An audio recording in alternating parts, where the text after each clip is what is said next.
souvent aux enfants, même le handicap, hein, ça peut venir comme ça. Hein, sur le goudron, c'est un accident, paf, et puis bon, tu te lèves, tu ne connais plus ton nom.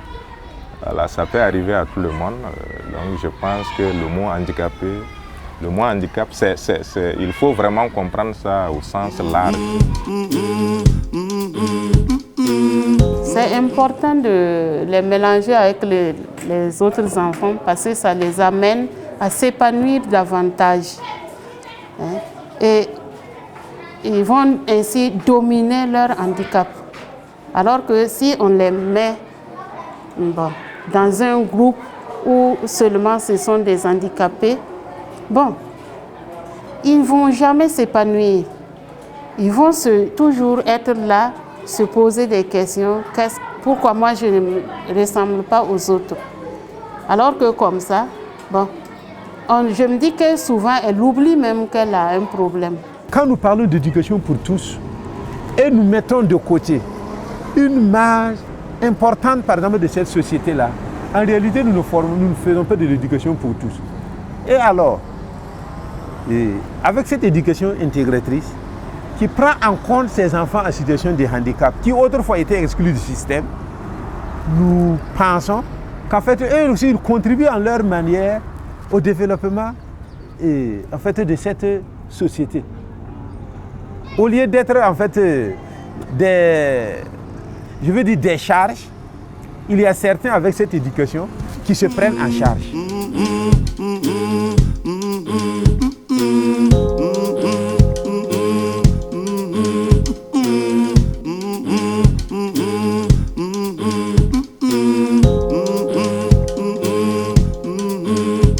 Les enfants présentent plusieurs types de handicap. Si je prends par exemple le handicap visuel ou celui qui est frappé de surdité, eh bien c'est qu'il y a d'autres organes qui vont se mettre davantage à fonctionner pour combler un tout petit peu le vide. Et c'était comme si c'était la première fois que les élèves maîtres avaient une telle information. Hein. Et donc, en agissant au toucher même, l'enfant était capable de reconnaître des choses que celui-là qui est bien voyant prend sans beaucoup faire attention.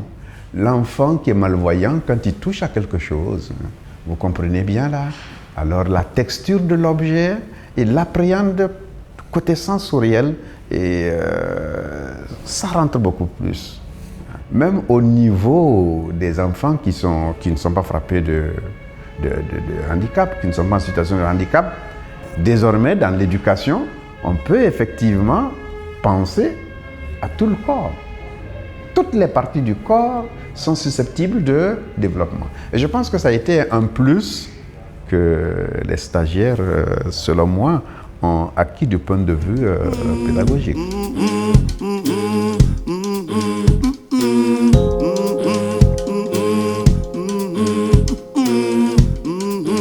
Lorsqu'il y a un travail, et si leur handicap ne leur permet pas de faire, et on applique la stratégie de l'enseignement différencié. Ça veut dire qu'on dose le contenu. Ce que les autres font, ils ne peuvent pas le faire. Si avec l'aide, on voit que ça ne porte pas de fruits, on dose les contenus pour que ça soit moins difficile.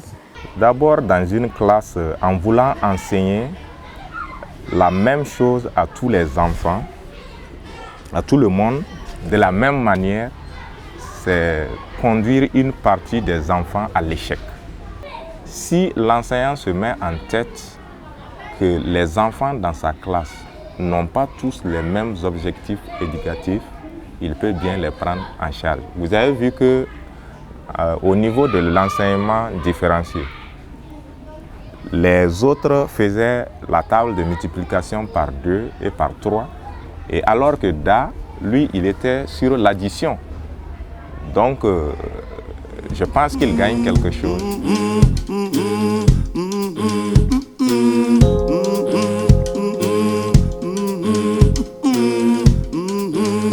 Il y a des enfants qui sont forts, des enfants faibles. Et dans ces groupes, on a joint aussi des enfants qui ont des handicaps. On demande à ceux qui sont forts et ceux qui se disent bien portants, d'aider ceux qui ont des difficultés. Les élèves sont répartis en groupes. Chaque groupe a un nom. Bon. Donc, dans le groupe, il ne dépasse pas 6. Bon, compte tenu du nombre, sinon normalement ça devait être au maximum 5. Mais compte tenu du nombre, on est allé jusqu'à 6 par groupe. Donc, si vous voyez, les tables sont retournées l'une contre l'autre.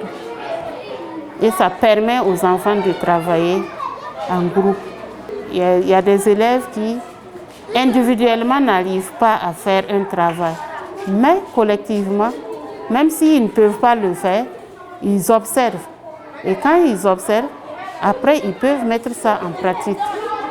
Et si, après l'observation, ça ne va toujours pas, ceux qui comprennent peuvent leur donner coup de main. Le rôle nouveau, c'est le maître devient un facilitateur. Il y avait les 3 groupes. Mon rôle, c'était de passer dans chaque groupe, voir si le travail marche.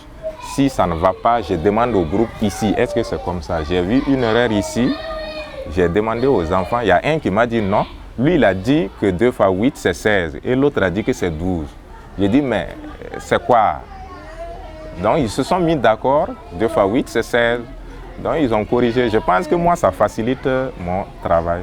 Au lieu de venir chaque matin d'une manière frontale, c'est moi qui donne tout. Je pense qu'ils ont un petit quelque chose aussi.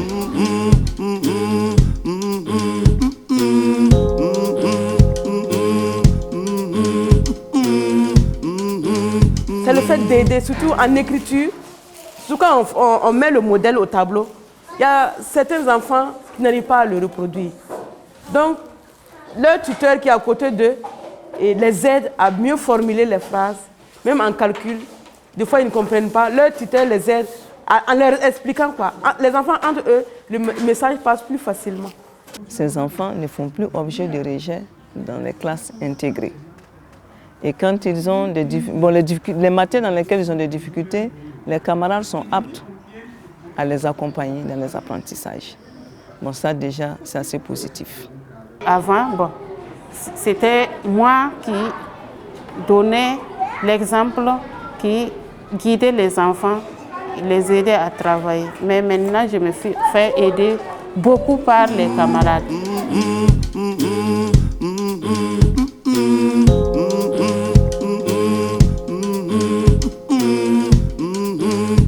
Lorsqu'on fait des leçons, ça c'était avant la formation. Lorsqu'on fait des leçons, on explique 1 fois, 2 fois et on donne des exercices. Les enfants n'arrivent pas à faire, je frappais.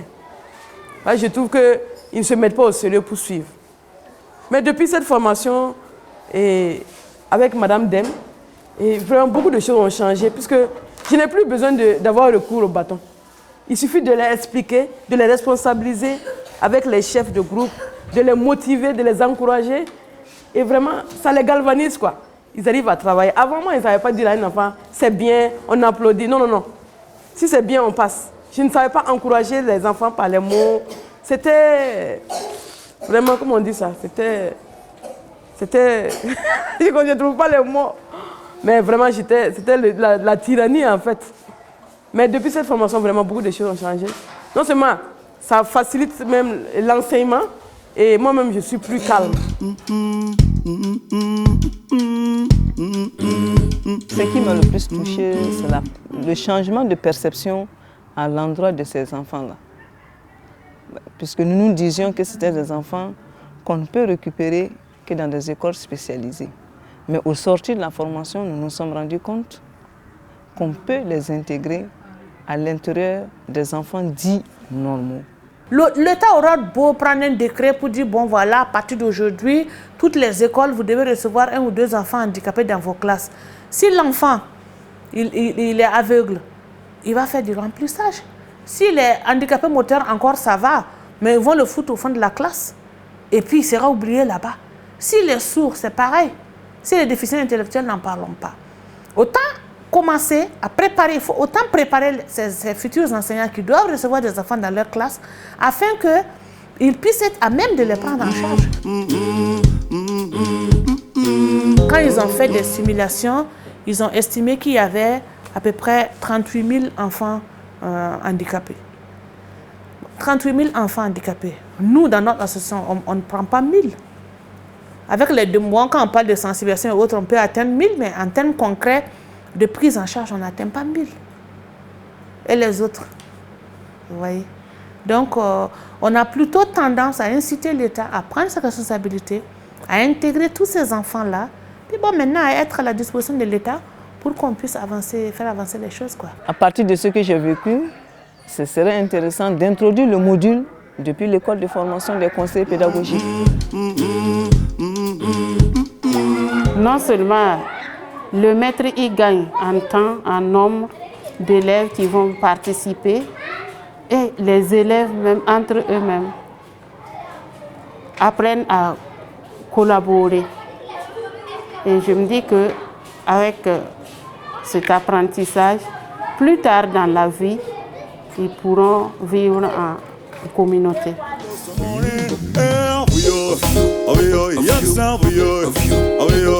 Oh,